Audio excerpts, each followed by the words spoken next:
Do t'ju flasë për 2 djemë që i kanë arrestuar dhe i kanë mbajtur për 72 orë. Njëri është një djalë që e ka emrin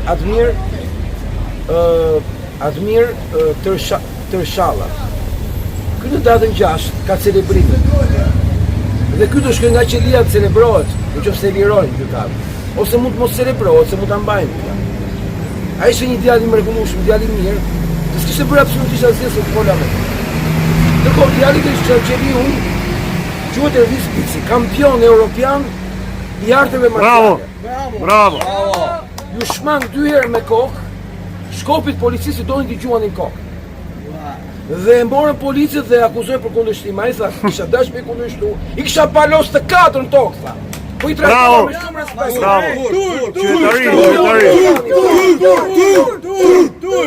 Ndërkohë pata një incident tjetër. Asgjë. Pata një incident me një oficer policisë ishte veshur me bluzë të bardhë. Jo, me ka nga maska, mos e ashtu, e ka nga maska. Momentin që po shkoja të dorëzoja celularin, sipas ligjit, unë jam avokat dhe ligji për avokatët përcakton në detyrimin e policisë, në stacionet e policisë dhe kudo tjetër, kur dorëzohet celulari, dorëzohet me proces verbal. Në moment që po shkoja ta dorëzoja me proces verbal, vjen ky pleh dhe ma merr nga xhepi, më çefte si hajdut. Dhe i thash, leje celularin se dorëzohet me proces verbal. Ky erdhi dhe bëri disa skena të shëmtuara vazhdimisht. Unë këtë nuk do i ndahem, për ta bërë shembull këtë maskara. Këtë maskara që nuk njeh ligjin e avokatisë. Ndërkohë, situata e dytë ishte më jashtëzakonshme se e para. Endri Fuga kishte dhënë urdhër sot të sekuestronin 2 celularët. Dhe ishte kundërshtim me ligjin, sepse ligji ka 2 nene që përcaktojnë që nëse do marrë një avokati celularin apo celularët, e ka të përcaktuar që duhet bëhet me vendim gjykate, sepse unë këtu kam sekretet e klientit, që është privatësia. Dhe po ashtu, unë ender ekzistoj në procedurat e gjyqësore si kryetar, pas jam ish kryetar i Partisë Alanca Konservatore për Shqipërinë.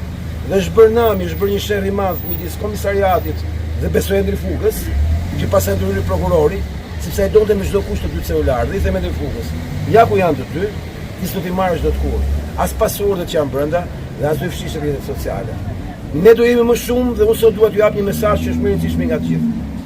Sot fillon dita ku çdo surrat deputeti kur të shihet në rrugë, domate, kastraveca, karrota, vezë, pjeshk, çfarë keni? Në kokës. Policie e krimit! Policie e krimit! Policie e krimit! Policie e krimit! Sot deputet duhet ketë frikë dalin rrugë vetëm. Sen deputet, janë kriminal. Deputetët vlla, deputetët vlla, deputetët vlla, të gjithë pra, dhe po ju them pse. Sot ishte dita që duhet kishim deputetë e opozitës aty, kordon para policisë, nuk ishin aty kordon para policisë, ishin gratë dhe vajza trime të Shqipërisë.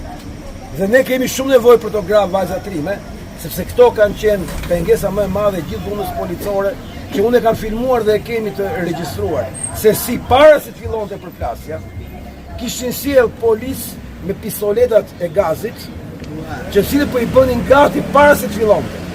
Pra ata kishin plan me provokë sot dhunën, dhe kemi me prova filmike.